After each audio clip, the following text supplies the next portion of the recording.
Andhra premier లీగ్ను గత ఏడాది కంటే మరింత ఘనంగా నిర్వహిస్తామని విజయవాడ ఎంపీ కేశినేని చిన్ని అన్నారు. గత సీజన్ వైజాగ్కే పరిమితం అయిందని, ఈసారి వైజాగ్తో పాటు మంగళగిరి, కడపలో లీగ్ నిర్వహిస్తున్నామని అన్నారు. ఈసారి ఆక్షన్ అమౌంట్ను 55 లక్షలుగా నిర్ణయించామని తెలిపారు. మంగళగిరి, కడపలో స్టేడియాలను అభివృద్ధి చేస్తున్నామని ఎంపీ అన్నారు. గ్రామీణ టాలెంట్ను ప్రోత్సహించే లక్ష్యంతో ముందుకు వెళుతున్నామని ఎంపీ కేశినేని చిన్ని తెలిపారు.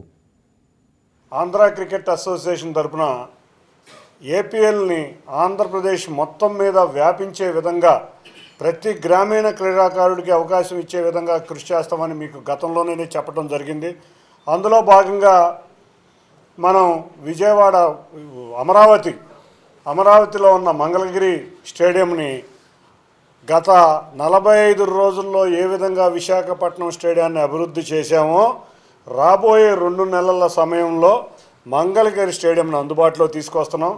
అంతేకాదు మంగళగిరి స్టేడియంలో లైట్లు కానీ కడప స్టేడియంలో కూడా మొత్తం అన్ని ఫెసిలిటీస్లో డే అండ్ నైట్ మ్యాచ్లు జరిగే విధంగా చక్కటి స్టేడియంలను రూపొందించబోతున్నాం.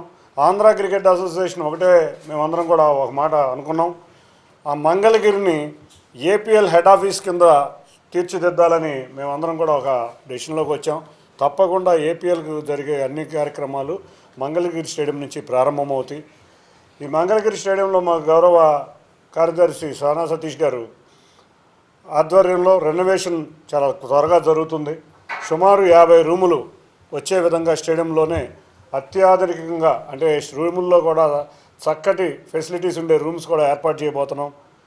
మంగళగిరితో పాటు కడప స్టేడియంలో కూడా చిన్న పనులు ఉన్నాయి, అవి కూడా అభివృద్ధి చేసి అక్కడ కూడా ఏపీఎల్ మ్యాచ్లు జరిగే విధంగా కృషి చేయబోతున్నాం. ఆంధ్ర క్రికెట్ అసోసియేషన్ తరఫున Please subscribe to YK TV Network. Please subscribe to YK TV. Please watch YK News. Don't forget to subscribe YK News channel.